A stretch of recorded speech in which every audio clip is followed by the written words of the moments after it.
okutandika kombeka omwanya ogwo n'obwanyuma y'okugusaaliramu kuba muke wagerageranisa n'abasiraamu abari okugushabiramu.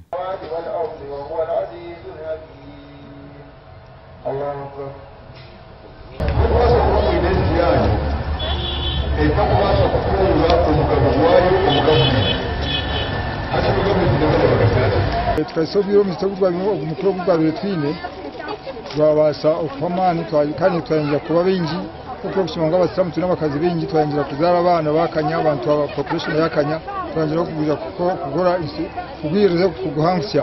Sheikh Surujidin Musisi district kadhi wa Kamwenge main mosque nagira ngu miliyoni 2.5 nizo ziri kwetengwa okumalira omurumo gwo kombeka omuzigito ogu. Yo miliyoni nkamagana 3.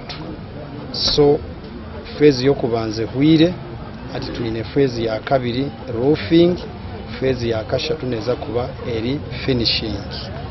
Nyenda kusima abantu bona betukorangine nabo nabargansa nguna nyenza kugira abantu banje binakwatagana nabo turebe usacho kwasa kuheza. Of course nukutwi twagira amaramizo gona buri yankandi kagazi n'abayesente ntuntu n'abayesente.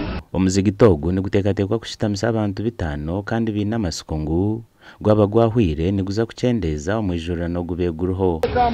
Omuzigito ogu nigo muzigito mukuru Kamwenge Kitagwenda district abakuba district negitwa na Kitagwenda pati y'obusiramu eba district emu.